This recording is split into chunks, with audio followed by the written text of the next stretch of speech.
elections generally around the globe in modern democracies are seen as the heart of the democratic process. And voting is seen as an entry point towards democracy. So voting is crucial. It's crucial in the sense that it gives the electorate, the citizens, a chance to hold political leaders accountable. It looks at the way various policies, programs and projects speaks to the needs and aspirations of the electorate. So the question is a 16-year-old equipped with the kind of political awareness to make an informed decision? And there's been debate about this issue not only in Namibia but around the globe. What makes an informed voter, for example? But we also know that an uninformed voter can be a reckless voter. But the departing point should be that politics affects everyone. It affects a baby that is born today, and it also affects a 19-year-old senior citizen. So politics affects everyone. But whether a 16-year-old is ready to vote or not should be informed by what is currently taking place in our body politic. Let's take education, for example. Grade 4 to grade 7, we teach the young ones social studies. Social studies looks at history, it looks at society, it looks at a variety of issues that engulf society. You go to secondary education from grade 8 and grade 9, we also teach learners history. History is actually the laboratory of politics. So we're already exposing the young ones to politics from a young age. So I think the age of 16 is someone that is able to make an informed decision about life. We have about 800,000 learners that are in the schooling system. So we also have issues of consent, for example, issues of sexual consent.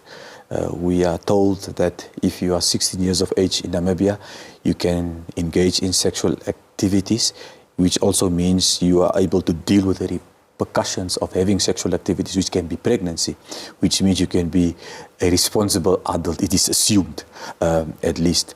So why is it that we cannot accord that same level of judgment for someone to vote to determine the fate of the country?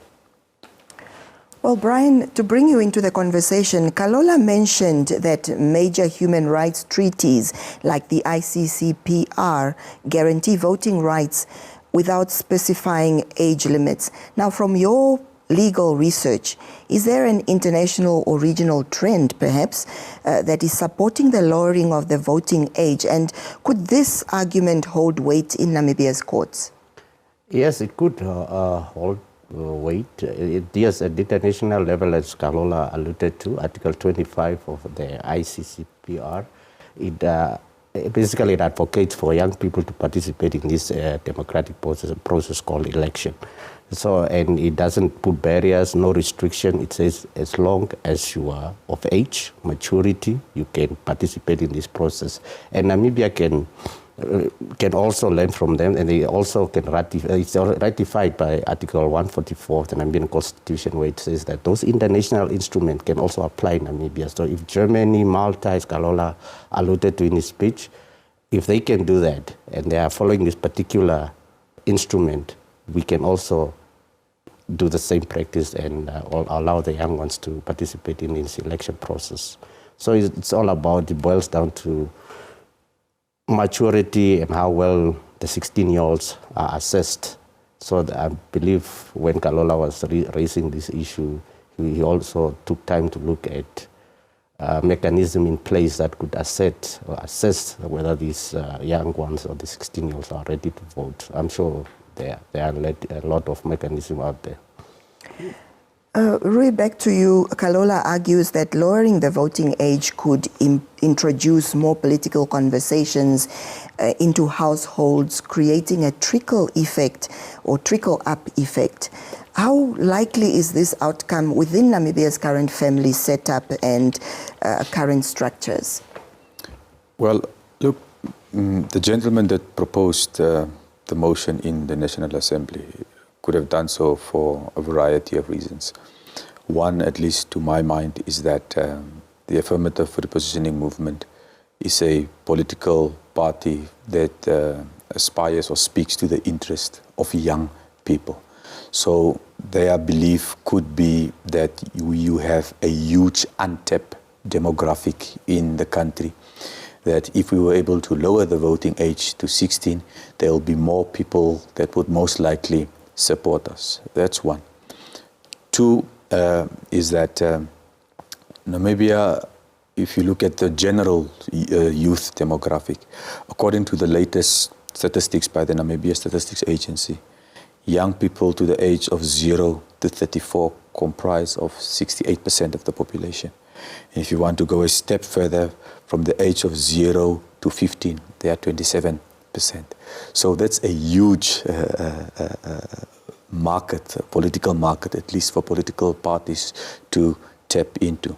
So the idea is that the older generation, our senior citizens, they vote more for parties that they can align with, parties that they have supported historically, whether it's before the liberation struggle and even after the liberation struggle, because those parties, at least in their view, speak to their immediate needs. They benefit from pension grants, they benefit from grants paid to veterans of the liberation struggle, they also benefit to grants paid to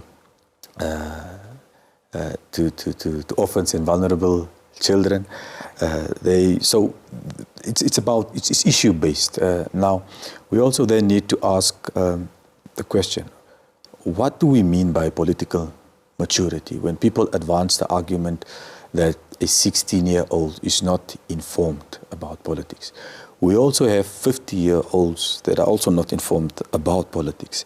They are out there having no interest in politics, where you could have someone that is even 15 years old, not even 16, that is highly involved with civic responsibilities, following current affairs, engage in protest because they feel like the future is youth, and if we do not attempt to participate in politics, we will be affected, whether we participate or not.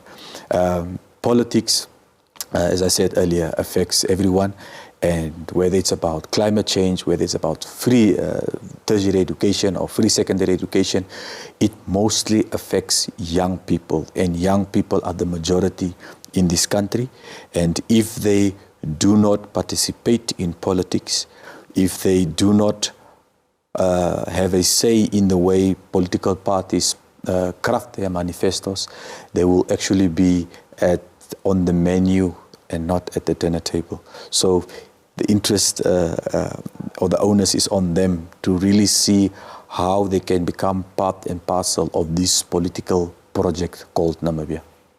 You know, I think voting is one thing. It's a civil political right. It should be, the person should participate in this election if he's of sound mind, maturity.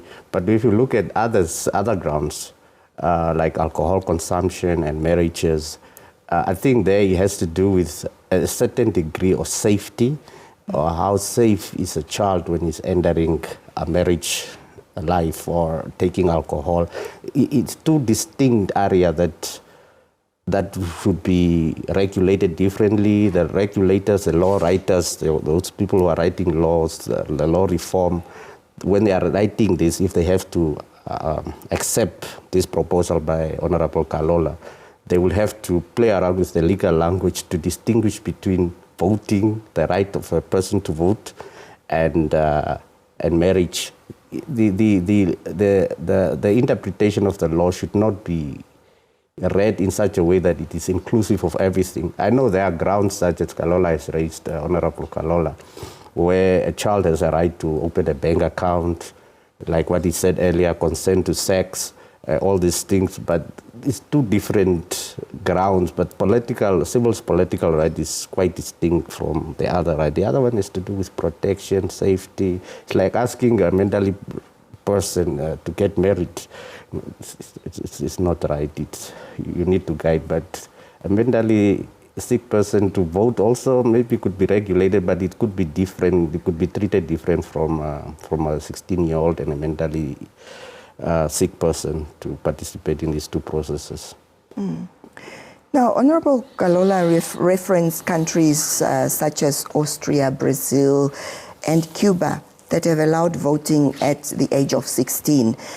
Based on Namibia's unique democratic and cultural context, do you think that this approach is realistically transferable to our very own country? Look, every country is different. Yes. Like you rightly pointed out, the cultural, social, and economic context. And those countries that you've just mentioned, with the exception of Cuba, for example, they are in the Western Hemisphere. There are countries, some of them have never been colonized. In our instance, one would think that the idea around having restrictions when it comes to voting is that a person has not really reached the age of political maturity at the age of 16 or even 17, hence the restrictions of that. But as I said earlier, we are already exposing young people to politics, whether we want to or not. Even NBC, when young people are watching the news with their parents, political parties having a rally in Area A or Area B, they ask questions at dinner tables. They ask questions: what is a political party? Why do people vote? What is the role of the president? And when this student or this learner or this child is already exposed to social studies in primary school, to history in secondary school, politics become part and parcel of their everyday life. Honorable Kalola references psychological studies on the evolving capabilities or capacities of the child. Now, how do legal systems typically assess a young person's decision-making capacity, especially when it's extending to political rights, and how could this apply to our country? You know, Article 12 of the UN Convention on the Child's Right basically talks about unique assessments that could be done either by parents, by psychologists, to assess whether this particular young person is actually ready for queuing up and vote for the party of their choice. And so there are a lot of mechanisms. There are social workers, it's throwing out a lot of graduates out there who can assist in this regard to assess and to test whether these young people have the capacity to participate in this election process. And yes, I also do not fully agree with my senior that, being young, it will affect you indirectly, directly. I think, when you look at the president of France, for example, it started quite young, although he was voted in his 30s. His political maturity had groomed it to such an extent of, engaging politically and with a lot of care. Rui, would lowering the voting age alone increase voter turnout amongst the youth, do you think? Or are there perhaps deeper barriers such as political apathy and low trust in government that need to be tackled first? Well, look, if you look at the previous elections, the presidential and National Assembly elections, there was quite a huge turnout of first-time voters, the young ones, and they have always been accused of not really caring about politics, but they have proved us wrong. And I think voter education, or people call it voter education, I actually want to call it voter conversations, need to take place more often than not. And I think young people have now realized that for too long, the old people have been governing the young in the interest of the old. So they decided that we are going to participate directly. We want our voice to be heard. And that does not necessarily mean that young people will vote for other young people. People always think that, especially young political parties, or political parties that have a majority of young people in their leadership, they always tend to think that if we get young people out there to vote, they will vote for us. People vote for different reasons. Some come from different socioeconomic backgrounds, especially those that come from a background where they have somehow been inclined to vote for, their parents have been inclined to vote for a particular political party. So that trend tends to continue, and where you also have other young people that feel like, you know what, this thing of voting because of what my parents have done or what my parents have said needs to change, because my needs are different today compared to that of my parents. So there's a litany of reasons as to why people vote the way that they do. Political behavior indicates that it could be for the reason of ethnicity, it could be for the reason of class, it could be a reason of influence, or someone being told, you know what, don't vote for party A because of the following reasons. But I think we need to have these conversations, but I would want there to be thorough research done as to why are we having this conversation. It's good that we are having the conversation to begin with, but we need to conduct research as to what is the level of political literacy amongst young people. We can even start at the age of 12. Why are we saying 16, for example? And then we also need to look at issues that affect people within this youth demographic. Issues like teenage pregnancy, for example. Namibia has one of the highest teenage pregnancies in the world. We also have one of the highest teenage dropouts of people in the formal education system. We also have young people that are disproportionately affected by unemployment. Are we saying these people do not have a voice in our political setup? We would also have to ask them, for example, if you were to vote for a particular political party, or if you want to see certain policy initiatives taking place, what kind of policies would that be? Is there a legal or constitutional argument that excluding 16-year-olds from voting could perhaps amount to discrimination under Namibia's Bill of Rights or the international conventions that Namibia has ratified so far? Yes, the obvious one is Article 10 of the Namibian Constitution, which talks about discrimination, that people should not be discriminated on grounds of anything. Age was also mentioned. There was also mentioned in the Constitution. So clearly that's a violation, because our Constitution clearly advocates for equality across. You know, I think the only thing that is not mentioned there is, for example, sexual orientation, but there's a lot of argument going on under the social factor.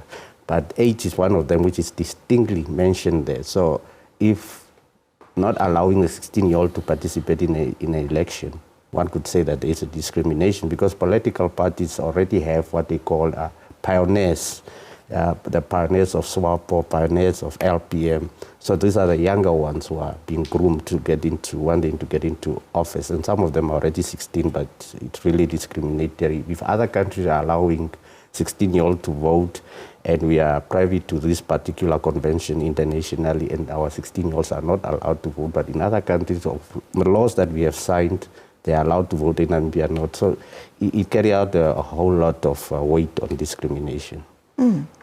That's a very interesting way of looking at it. Of course, Rui, from an ethical or governance point of view, is the argument that 16-year-olds will live the longest under today's policies a convincing enough reason to expand the voting rights for them?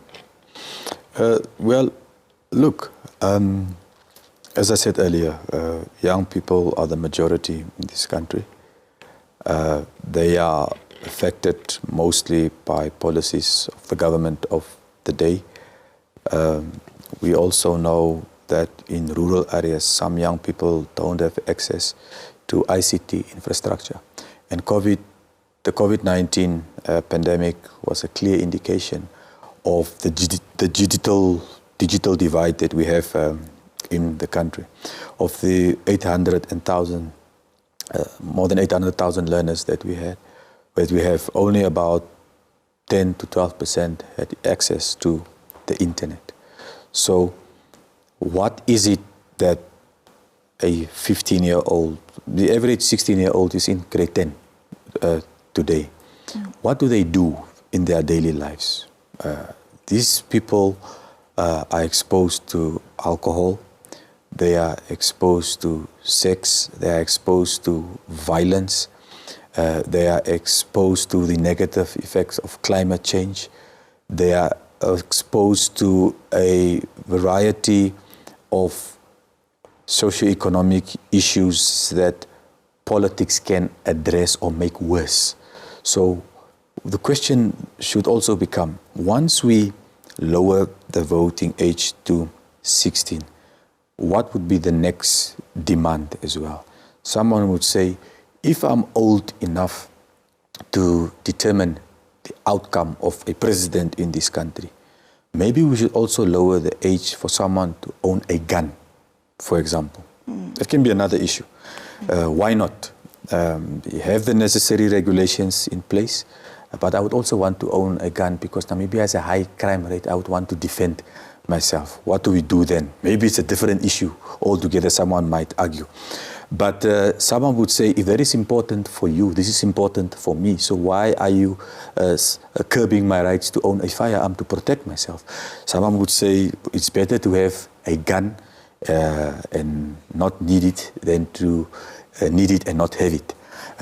So we need to be very cautious of how we approach these various public policy issues. It's impossible to attend and cater to the needs of everyone out there in society.